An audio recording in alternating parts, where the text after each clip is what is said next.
Om Sahana Vavatu Sahano Punaktu Sahaviryam Karavavahe Tejasvinavadidamastu Ma Vidvishavahe. Om Shanti Shanti Shanti. Hari Om. Do you sometimes think about or notice the language you are using, the words you choose, the phrases that are coming out of your mouth on a daily basis? Today's episode is all about the nuances of speech and how these affect the things you are creating, how speech is an energetic tool, and how you can also use your speech, your language, to start intentionally calling to you your dreams. Namaste and welcome to the Spiritual Wealth Podcast. I'm your host, Alexandra Savitri Amba, director of the American Reiki Academy, Los Angeles' oldest Reiki school, and the Vedic Healing Center. I'm a Reiki master, Vedic healing master, clairaudient channel, and healer who has practiced and taught spiritual self-development and healing for more than 35 years, led pilgrimages to India, and studied with blessed Indian gurus. In this show, we cover topics related to metaphysics, Reiki, Vedic healing, manifestation, spiritual growth, and feng shui based upon my studies and work. The aim of this show is to help you awaken, develop, and tap into your spiritual power in order that you may live well, manifest your dreams, and ultimately fulfill your unique divine destiny. All by working from the inside out. It begins with energy. So welcome to today's episode that is about language. And this morning it came to me really clearly to start talking about language as it relates to your dreams and as an energetic tool. So a lot of times when I talk about energy, I'm talking about what you generate through your hands when you're doing Reiki, or your meditation practice, or your chanting practice, what you are creating, the force field around you that you are creating. But I started thinking that, of course, this extends to your speech as well, because every day you are creating based upon the language you are using, what you choose to say or not say, and the words you are selecting. There's so many layers of this. So as I said, I think I used this word nuanced. Maybe I didn't in the beginning, but this topic is very nuanced because your language, it's transmitted in so many ways. As I said, it's in the words that you choose and the words you do not choose to use. It's in the phrases that you say a lot that you might not even notice, and even the phrases that you say to yourself. So language creates. Language creates. It's one of our creative tools that we have available to us.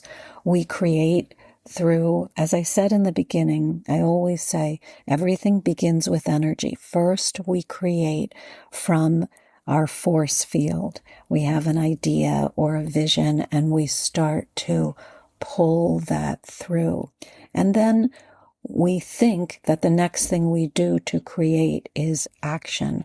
But there's another layer that's very important, which is your speech. So what are you speaking on a daily basis that is perhaps reinforcing an old pattern or an old belief? That's maybe the first thing I'd like to have you think about, because if you do not have in your life something that you would like, I would venture to say you might be speaking around that thing, that dream, in a maybe negative way that you have gotten used to saying or expressing.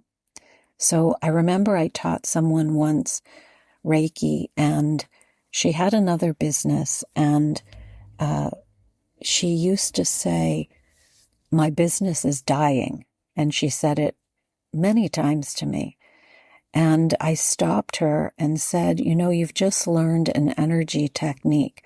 We're going to apply that energy to your business also, but we can't apply it effectively if you're negating it by stating over and over, "My business is dying, my business is dying." So notice today what you are speaking into the world and what you are speaking inside yourself. This is perhaps more important than what you are speaking into the world. All day long, we have self-talk going on. It is so thoroughly amazing if you stop to just notice the thoughts that are going in your mind and how they are being transmitted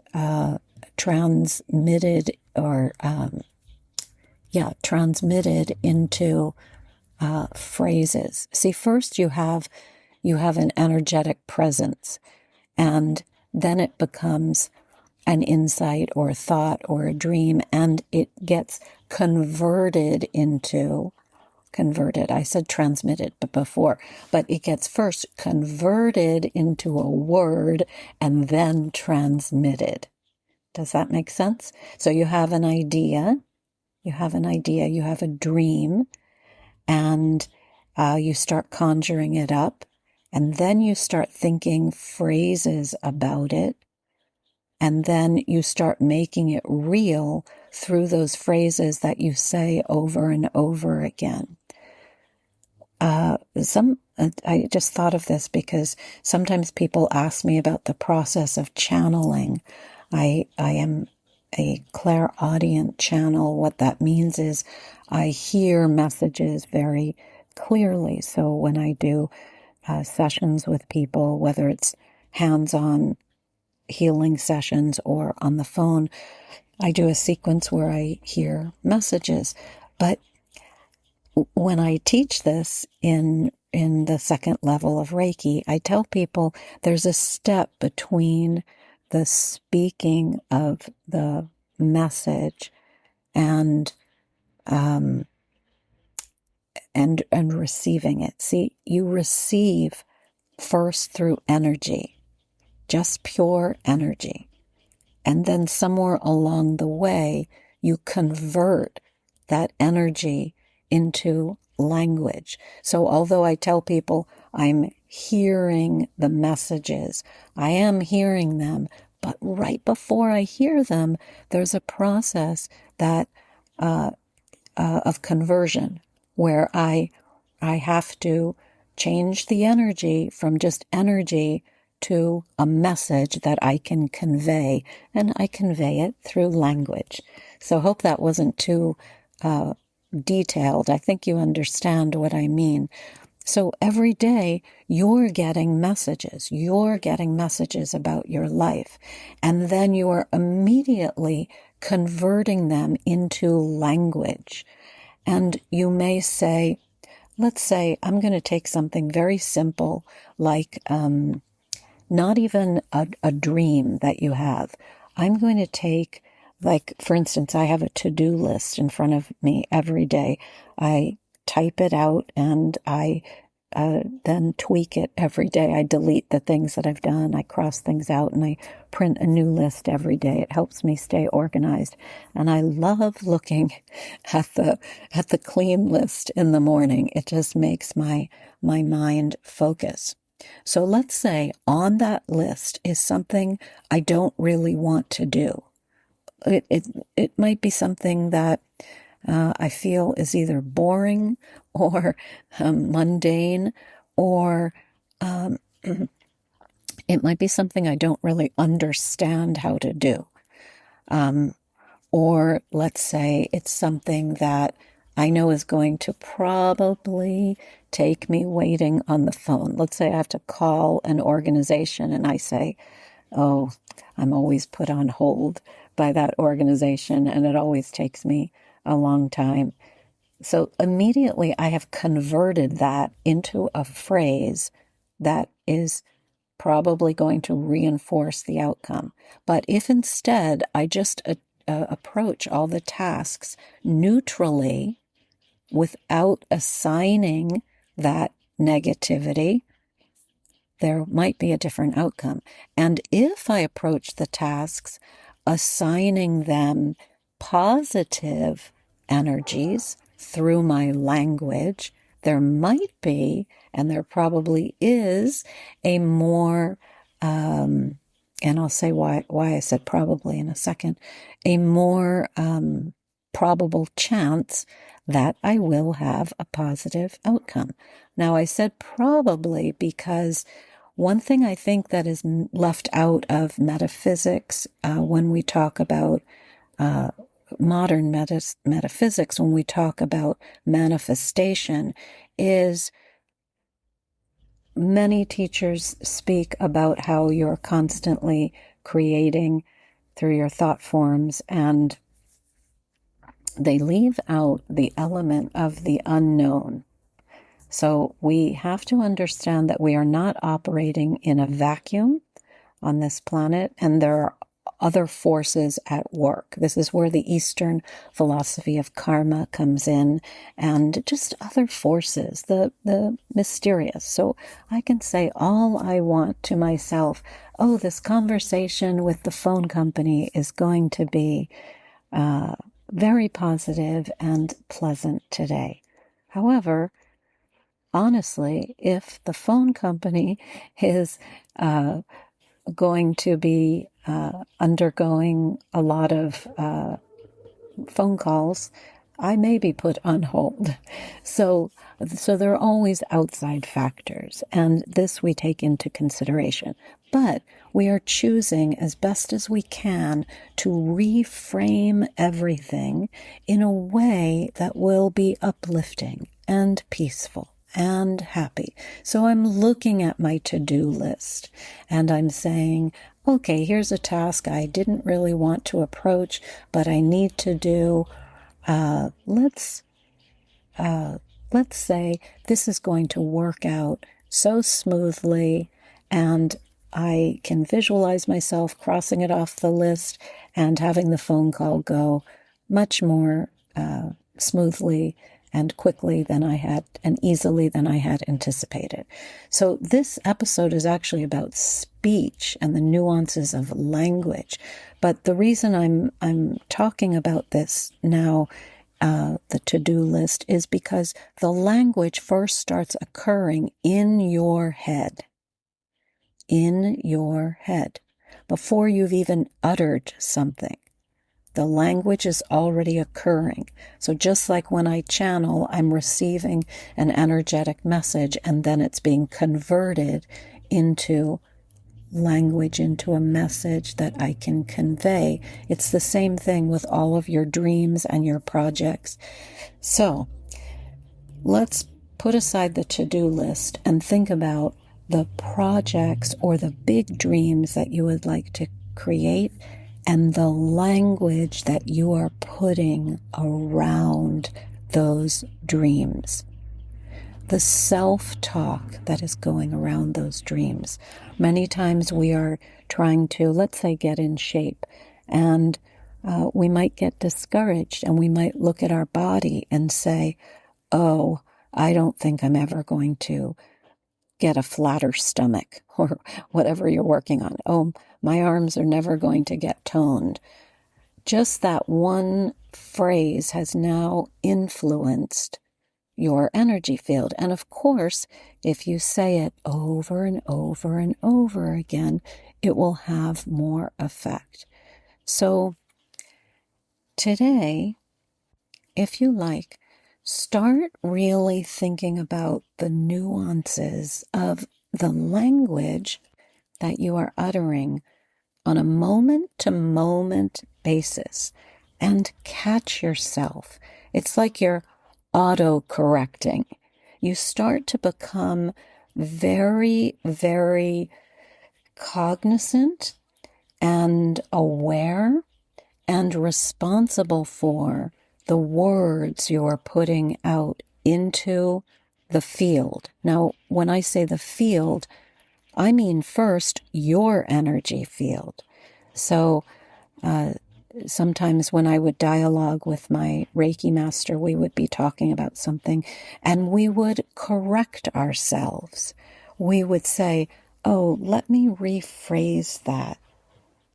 Because the truth is, your words are powerful conveyors of energy. They are landing in the world. First, they land in your own energy field. So you say to yourself, I am getting in the best shape of my life. No one else needs to hear that, but it lands first in your own energy field. And then it starts to emanate out into the world. So become very, very aware of the phrases you are saying in your head, and especially as they relate to your big dreams. But even the small things, that's why I took my to-do list as an example. If I'm approaching that every day saying, oh my gosh, this list is so long. I'm never going to get through this list. Look at all these horrible things I have on it. You can hear how my voice goes immediately into despair and suffering. But instead, if I approach it and say, okay, another day, let's look at these tasks, and I start really framing not only my frame of mind, or reframing my frame of mind, but reframing my speech around this list, then everything starts to flow better. And one thing I want to say, I'm just thinking about my list, and as it relates to my life. So sometimes my particular list gets so crowded because, as I said, I have this kind of neurotic, but no, see, I will take back that word. I was going to say neurotic, but endearing habit of printing out my list. But if I reframe that phrase right now, why would I say this is neurotic? Why wouldn't I say this is highly organized? Because it is. It's highly organized. I love this part of my day. I love creating my to-do list, looking at the paper when it's clean. So what I was going to say is, I'm going to take you down a journey of my to-do list. And I'm not going to read you everything on it, but I'm going to help you understand how language relates to this list and this whole topic. Don't worry, I'll bring it back to your hopes and dreams. So the list starts out very cleanly. And as I said, I print it out the night before. I like to do this because then on my desk in the morning, it's there and I know exactly what I need to do. If I go to bed without printing out the list, which I sometimes do, I don't feel as good in the morning when I sit at my desk. I want to start the day with that list already ready. It's just one of the things I do. And again, notice I'm not going to right now judge that. I'm not going to say with my speech, oh, that's really type A. Oh, that's neurotic. As I said, I used that word before. I'm going to say this is one of my habits that I really like, and it's a very beneficial habit for me. So you may not have that same habit, and that's fine. So when I look at this list, I go down the list during the day. I cross things off, and I also have it in a Google Doc, so I will delete things from the doc, and sometimes I'll reprint it during the day, and it will be clean again, because I also handwrite on it. As I think of things, I'll add things to it, and then the list gets chaotic. Now think of your mind. Think of your mind. You are creating something in your life, and you have an idea. I want to create the being in the best shape of my life. And then you have that as a task. That's a to-do list in your mind. And then you have all the considerations around that. That's the mess that you're creating around it. But if you keep focusing on I'm going to become in the best shape of my life, and you just think that's part of my to-do list, and you start to weed out those extraneous thoughts, you will also weed out the extraneous and unproductive phrases that you say. I was going to say thoughts. So you have the phrase, the idea, the vision, the dream. I'm drawing to me the love of my life. Or I'm creating a really successful business. Or I'm opening a laundromat. I'm just giving that as an example. Like you decide some business you're going to do. Or I'm opening a yoga studio. Or I'm putting my work online. Whatever work you do, you have an idea the way you want to put it online. And so you start focusing on the tasks rather than the extraneous thoughts. See, my list is so beautiful when it's printed out, and then I start writing all over it, and that becomes a distraction. I still do whatever I'm writing. It's just something else I've thought of that needs to be added during the day, but it starts to become a distraction to the key ideas that are there. So the list, like my head, full of thoughts and worries and problems, becomes like that. It becomes a masala, a big mixture of stuff. It started out as a clean list. You start every day with a clean slate. You wake up, you have had a good night's sleep, hopefully, or a pretty good night's sleep, and you have the opportunity to start fresh.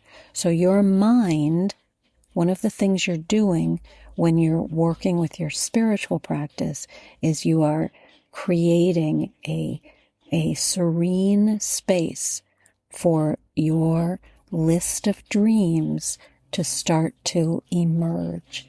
And you're going to bring them forth through the thoughts that you think and the words that you say and the actions that you take. But in this moment today, we're talking about language. So if any of this has helped you, I hope so. I hope it didn't move in another direction too much. But start thinking about the phrases that are going on in your head, the phrases that you're uttering to people, how you might be apologizing for yourself. See, when I explained to you about my to-do list, I immediately put the word neurotic on it. And that has a little bit of a negative connotation. So what are the words that you are putting around the dreams that you're trying to create? What are the considerations you're having? And what is the language you're giving birth to? Because the language you're giving birth to is birthing your dreams. It's birthing your dreams in every moment. And this is one reason we work with mantras, because mantras are going to recalibrate the dreams that you are creating, that you are giving birth to, and they're going to do it through sacred sound emanations. So as an example, if I get stuck in worrying about something, but I turn to sacred sound, the sounds that I choose are going to dissolve the worry. These sounds, these mantras are extraordinarily powerful. They work on so many different levels. I will do another episode just on mantra. There are thousands of mantras. You cannot possibly learn them all in one lifetime.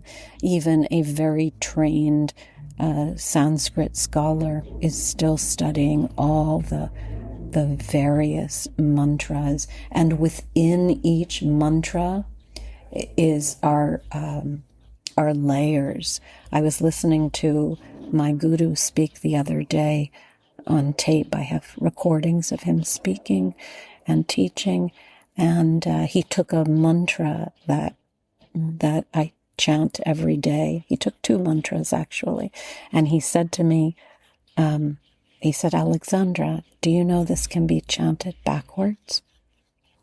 And I said, "No." And he said, "Yes." And then he proceeded to chant them backwards, which was highly confusing to me. I chant these every day. I could not, if he said to me, chant this backwards, I definitely couldn't do it unless I saw it written down, unless I saw the words written down. And there was a certain way and cadence he chanted them, and then he talked about the benefits of chanting them backwards. It was so fascinating. So words, my point is that words, sound vibrations coming from your being are constantly influencing what you create, the way you create, the speed at which you create. And so your task today, if you so choose it, here's a little James Bond, if you so choose it, is to start noticing your words. Notice where you're about to say something negative and catch yourself, even if it's about you. Notice how your thoughts are words in your head. They're words, they're phrases in your head. Oh, I don't think I'm ever going to get in shape. That's in your head. Maybe you're not saying it out loud. So start to reverse it. Reverse it if it's something negative that you would not like to create. And start to speak your dreams into the world. This is what we do with mantras also. We bring our dreams into the world through sacred sound. So I did an episode, and I don't remember exactly what it was about. Maybe it was about manifestation, but I said you can speak all day long when you're alone. I think I said like a crazy person, but again, nothing negative about that. It might seem a little strange, but let's say you're driving, you speak. While you're driving, you speak your dreams into reality. See, your speech has been given to you as a form of creative power. So just like we are creating through energy with our hands, we are also creating through our speech. And today is about observing your speech, becoming aware of your speech, catching yourself, rephrasing some of the things you say in the world, maybe not apologizing. I heard somebody say that women often say, "Oh, I'm so sorry, but..." And think about where that's appropriate. Sometimes it is appropriate, of course. We're not going to always censor our apologies. Sometimes we're being polite. There's nothing wrong with being polite. But if you are always excusing yourself, you are actually excusing your innate expression. Why should you apologize for innately expressing yourself? So just notice. Today is just about noticing the speech, the words that come to you, whether they're spoken or not spoken, and starting to rephrase them if it's something you do not like. So when I'm looking at my to-do list and I'm seeing a task and I'm about to do it, and immediately I think, and then I may even say it in the world, "Oh, this company never answers the phone. Oh, this is going to be a long conversation." Now, why do I have to say that in the world? Why do I have to even imagine it? Why not imagine that this may be a different experience today? Because every day the experiences are different. You think, I know I've said this before, you think something's going to work out a certain way, but there is an infinite amount. No, let me rephrase that English. There are an infinite number of possibilities available to you at every given moment. So if you are approaching a task with only one idea in mind, you are negating all the other possible outcomes. Guruji used to say, "Be like a child at the feet of the divine." So every task is approached like that, with an openness. I don't know how this is going to come out, but I am open to approaching this task of calling the phone company. So not having preconceived notions and taking those preconceived notions and then making them into a thought form that bombards you, and then a phrase that bombards your energy field that you may even speak out loud. So today, again, if you like, start noticing your words. Your words create, understand that. Your words are creating your reality. And in every moment, there is the possibility for you to create something different by simply rephrasing things in your life. It's like you're resetting them. You're going back to ground zero, like with my to-do list every day. I'm starting fresh. I'm starting fresh. That's what your mind should feel like every day. So the dream that you have, maybe it's a big dream. Why not approach it with a clean slate today? Not all the considerations you're bringing with you. Actually, this is hard and not so hard to do. I'm going to say one last thing, because I work with people who are trying to create something and really struggling with a problem. And we go into sometimes past lives, why they are perpetuating a situation that they don't want. So the reason I said it's hard and not hard is because some of what you are bringing to your everyday experience is based on energetic patterns that you're carrying with you.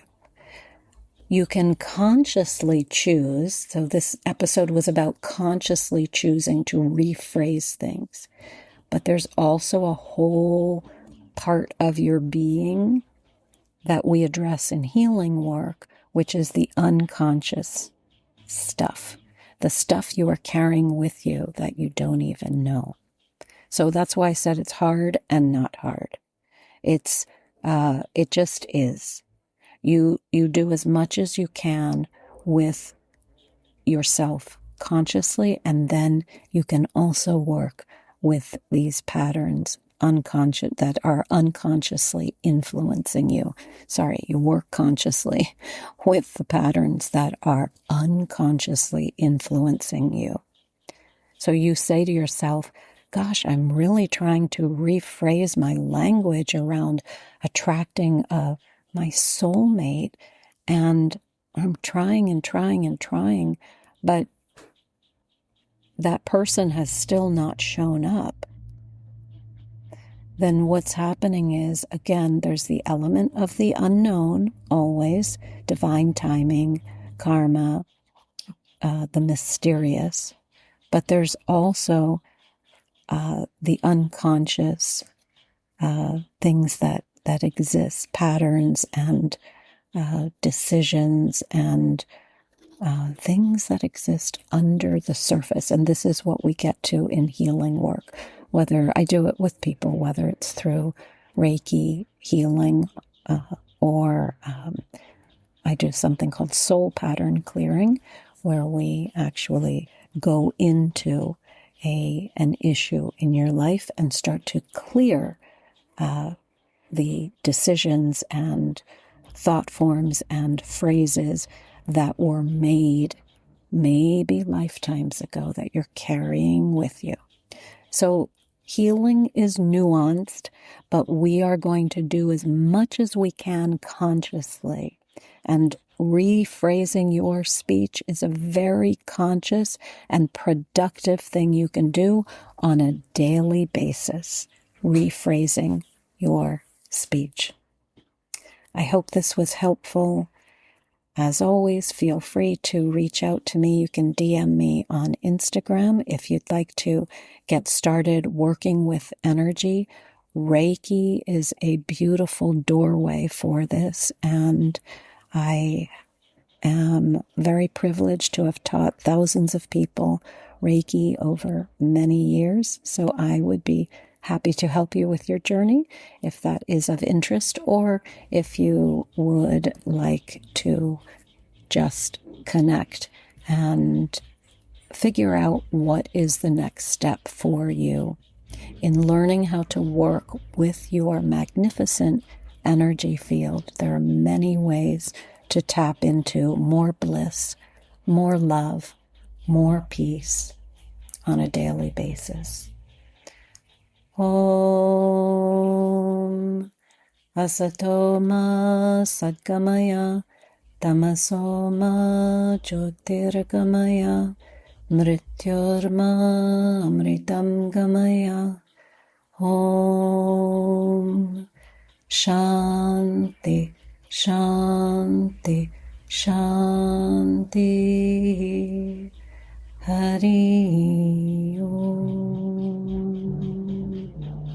Om Sai Ram, Jai Guruji, Om Amriteshwariye Namaha, Hare Krishna, Om Namah Shivaya.